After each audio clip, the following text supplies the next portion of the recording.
šodienas video nav pa Karlavanu, bet par šito modelīti. Paskaties, kāds viņš izskatās. Saproti, vienkārši cilvēciņš nopirka un mēs skatāmies, ko darīt tālāk. Saproti, tomēr Rūsa ir pārņēmusi visur savējo, bet saproti, šitāda krāsa, saloniņš, viss te ir.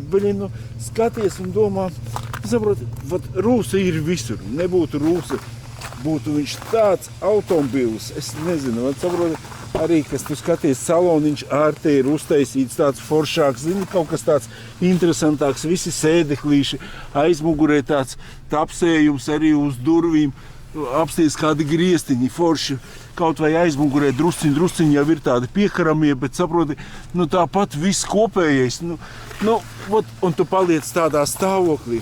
Ko darīt?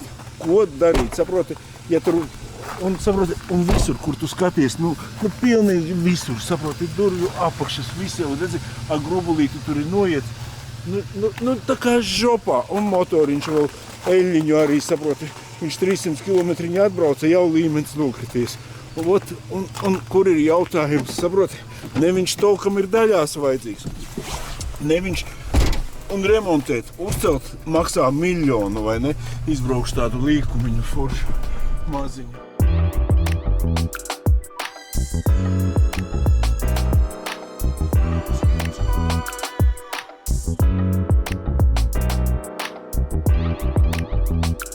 Tu saproti,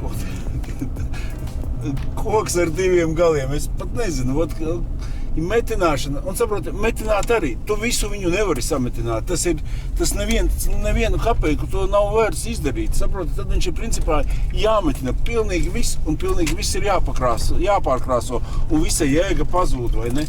Un kur tu vari salīdzināt, kā te viens rakstīja, no Vācijas nopirka mašīnu, bet viņai tu aizmuguri būs nokrāsota, viņa ir vienkārši jauna, salīdzinot ar šitādu te modelīti. Viņš ir kā pilnpiedziņa bijis. No pilnpiedziņas tikai palikusi ir aste no kārbas ārā, pārējais viss ir jau no pilnpiedziņas amputēts, vai ne? Un to pat arī nav reāli visu sataisīt. Bet šitais viss arī daļums, saproti, ka viņu uztaisīja, viņš bija kārtīga mašīna, tikai nevajadzēja ar viņu ziemā braukt, vai vajadzēja kārtīgi apstrādāt, kas nebija izdarīts, vai ne? Jo disko bus man nav sarūsējis, vai ne? Un tas ir tāds kā zaičiks salīdzinot uz šitā foniņa, bet, krāsiņa, viss tāds, saprotiet, un brauc, un hadenīte viņam ir laba, saprotiet, viņš pat negrab nekas viņam tā, tāds, es nezinu, vienkārši, ko darīt tādā situācijā, pilnīgi nezinu.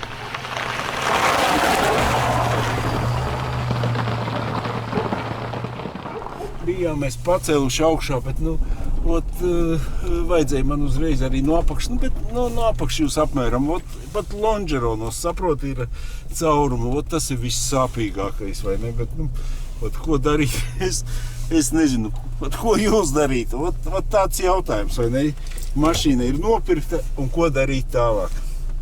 Gāzīte jauna uzlikta, kārbai remonts nekaup taisīts, viņš saka, kārba man vismaz noderēs, kaut kā šitāds stāsts.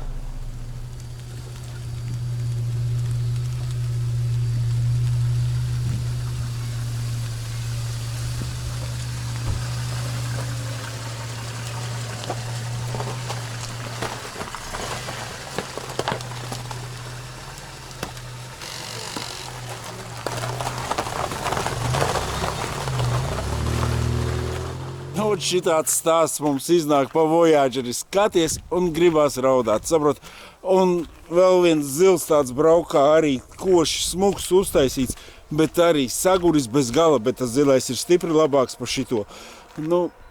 Protams, un pat Karlavanu negribētos no tāda taisīt, jo Karlavans arī ir daudz dzīvāks, viņam lonžeroni visi kopā turās, un var teikt sliekšņi, un viss ir labs, bet tur ir, saprot, it kā viņš ir afigenis, bet tur ir dirsā. Un cilvēciņš pazvanīja piedāvāt veco Voyagerīti, vai ne? Otro Voyagerīti. Es varu iedomāties, ka tur nekā laba nav, bet zini kā ir? Viens saka, man tāds vecs Voyagerīts, ko man ar viņu darīt, un laikam uz lūžiem vai kur aizbrauc, tur dzīva mašīnīte, visas tādas, saproti, nerūsējas nekas, cits pasaka, man tāds labs Voyagers, aizbrauc, tur tādi kapi, ka tur vienkārši nav ko paņemt, bet, saproti, apskatīties jau visu, man nederēs, varbūt jums kaut kas nodara, varbūt vēl kaut ko parādīšu arī pie reizes jums kāds izskatās, vai ne? Kaut kāds tāds tuvu Rumbulai, tad jau es domāju, kad tuvāk būs viņam ceļš uz Rumbulu. Jā. Nu, 93. gada mašīnīti, AVD. Viņam kartāns viss ir, bet ar aizmugures piedziņu kaut kas nav labi. Viņš ir grandiņš, vai ne? 92. es pat teiktu precīzāk, ka viņš ir te visas biračkas noņemtas, bet, starpība nekāda, 92. vai 93. panelīts vēl tas vecais ir, aizmugurējie sēdekļi nav, un šitāds te viņš izskatās, bēdīgs, diezgan bēdīgs ir, bet varbūt palīdīšu pašu.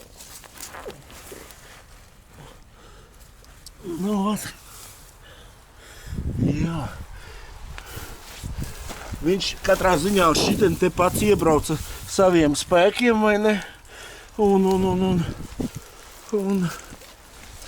parāj varbūt kapotiņu vaļā vēl bišķiņ zem kapota. Katrā ziņā motors ātrumkārpa viņam laba, nekāda skaņas nekas nenāca, viss tā bija normāli, vai ne? Visi kompīši, es domāju, ka ģenerators būs 90%, ka noķīlējis, bet sikstu noņemot viņu varētu arī piedarbināt. Vai ne? Un apskata 19. gadā pēdējo reizi iet. Šitāds te viņš ir. Pabēdīgs viņš ir, jā, bet... Durvju apakšas viss. Es nezinu.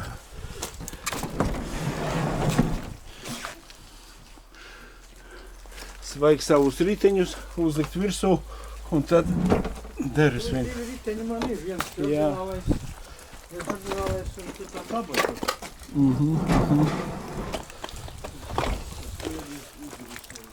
Jā, kaut kāds šitāds skats ir uz dzīves, uztaisīt šo kādu bildīti divas. Un reku trešais žigulīts stāv, nobraukums ir zem 100 000, jebkurā gadījumā, tas ir, apstāmies precīzi, 93 000 sanāk viņam nobraukums. Un, ja kādam interesē, viņš ir 100, kā viņš skaitās, 6. ar 3. motoru, ja? Jā. 1.5 motoriņu. Tāds, baigi žirtais žigulīts, tas ir jau te patiešām antikvariāts. Bet te var laikam ap 4 štukām kaut ko domāt un runāt un darīt, vai ne? Ja kāds no žiguļu faniem, tad ziniet, kad caur Voyager klubu arī tādu var atrast. Kura gada viņš bija? Jau vecāks, jau labāk, to noskaidrosim, kā vajadzēs. Kādreiz pēc logiem mēs skatījāmies, bet tagad jau esmu aizmirsis to visu svēstu. Nekas nav mainīts. Viss oriģinālā, nekas nav aiztikts.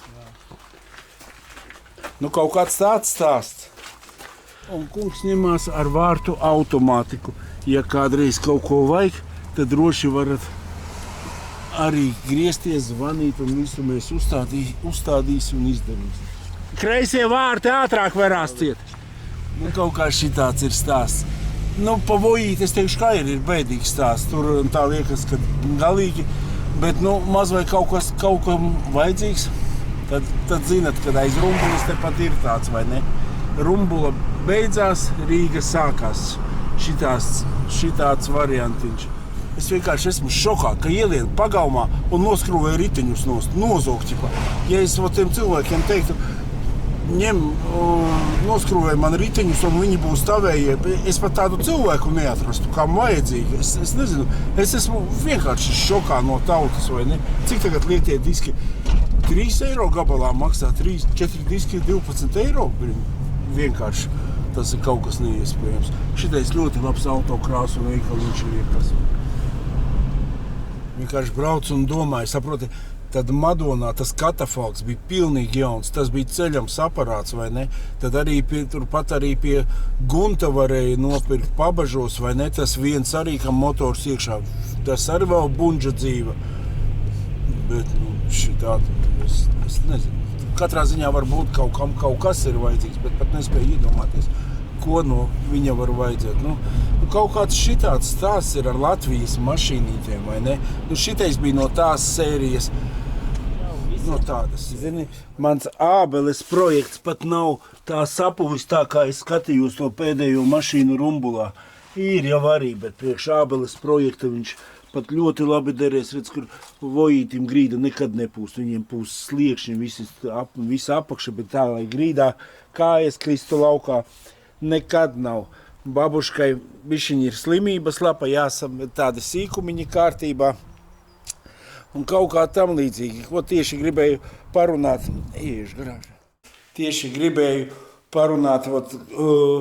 par mums, kādi mēs esam, vai ne?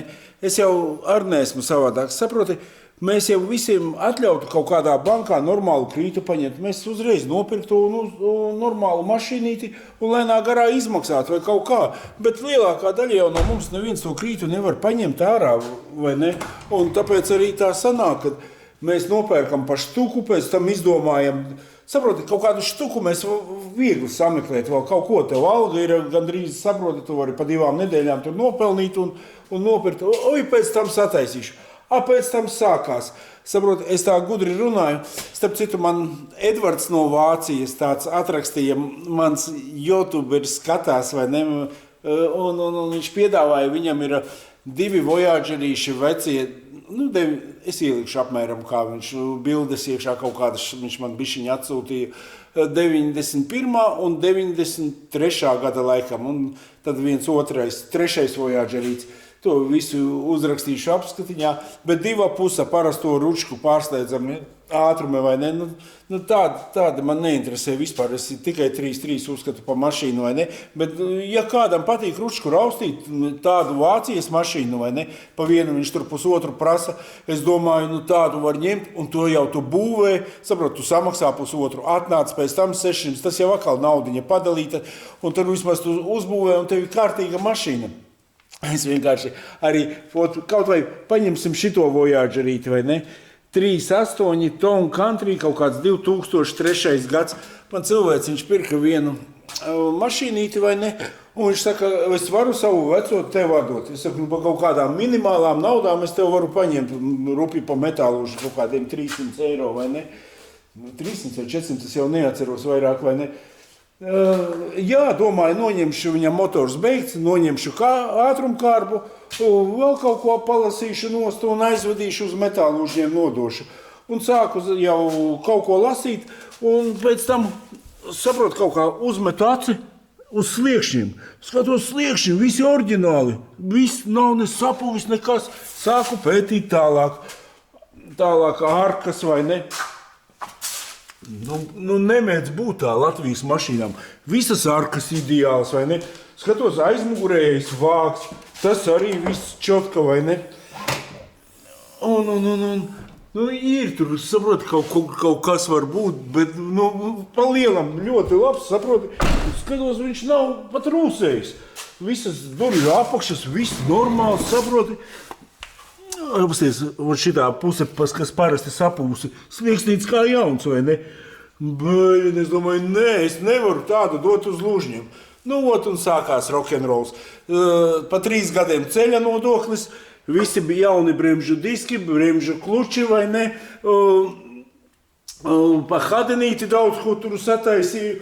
Tad, protams, salonā griezti arī bija nokarājušies.